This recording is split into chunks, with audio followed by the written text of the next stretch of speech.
Recite Surah Fatiha for the grandfather of Mehraban Ali, Sayyid Hussain Shah Shamsi Sabzwari Tabrizi. جب فرعون کا ظلم حد سے زیادہ بڑھ گیا تو اللہ نے اپنے نبی موسیٰ کلیم اللہ سے کہا، اے موسیٰ اپنے بھائی ہارون کو لے کے فرعون کے پاس جا اور اسے کہہ دے کہ بنی اسرائیل کو آزاد کرے، مساکین پہ ظلم نہ کرے ورنہ اس پہ عذاب آئے گا۔ بس اللہ کے نبی موسیٰ علیہ السلام اپنے بھائی ہارون کو لے کے فرعون کی دربار پہنچتے ہیں اور کہتے ہیں، اے فرعون سن، میں اللہ کی طرف سے آیا ہوں۔ فرعون ہنس کے کہنے لگا، کون اللہ؟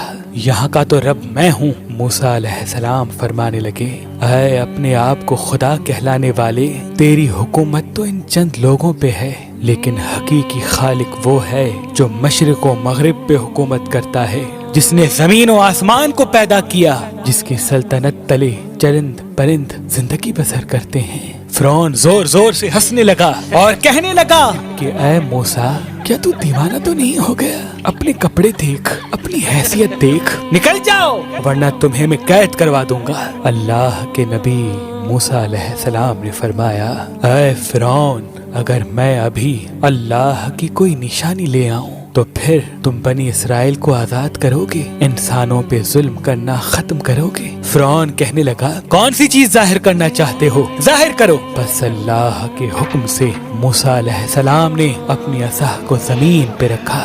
جیسے ہی اس عصا کا زمین پہ رکھنا تھا، وہ اژدہا بن کے پورے محل میں پھرنے لگا۔ پھر اللہ کے نبی موسیٰ علیہ السلام نے اپنی بغل میں ہاتھ ڈال کے جیسے ہی باہر نکالا تو وہ چاند کی طرح روشن نظر آنے لگا۔ فرعون کے محل والے سب حیران ہو گئے۔ فرعون نے سوچا کہیں بغاوت نہ ہو جائے تو کہنے لگا، اے موسیٰ، کیا تو اس جادو کے زور سے میری سلطنت کو ختم کرنا چاہتا ہے، بنی اسرائیل کو آزاد کرنا چاہتا ہے؟ اے موسیٰ، یہ زمین جادوگروں کی زمین ہے اور میرے پاس اس سے بھی بڑے جادوگر موجود ہیں، کیوں نہ ایک مقابلہ کرتے ہیں؟ تو اپنا جادو دکھا، ہم اپنا جادو دکھاتے ہیں۔ اللہ کے نبی موسیٰ علیہ السلام نے فرمایا، اے فرعون، یہ جادو نہیں بلکہ اللہ کی نشانی ہے۔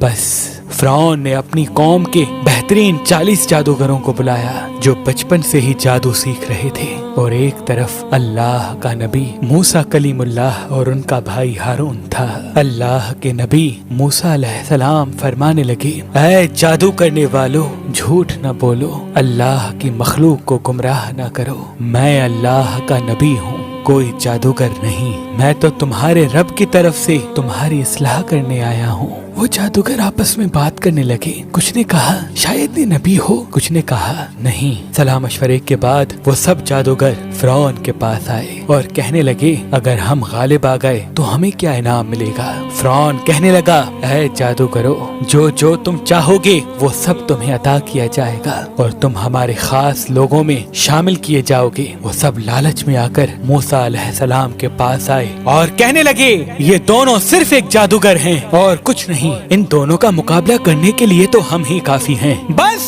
وہ 40 کے 40 جادوگر صف بنا کے موسیٰ علیہ السلام کی طرف بڑھنے لگے۔ تمام لوگ حیرت سے دیکھ رہے تھے اور کہہ رہے تھے کہ آج جو غالب ہو گیا بس وہی سچا ہے۔ پھر وہ جادوگر کہنے لگے، اے موسیٰ، پہلے تم اپنی نشانی ظاہر کرو، پھر ہم تمہیں دکھائیں گے کہ ہم کیا ہیں۔ اللہ نے موسیٰ پر وحی کی کہ اے موسیٰ، پہلے ان کو اپنا جادو دکھانے دے۔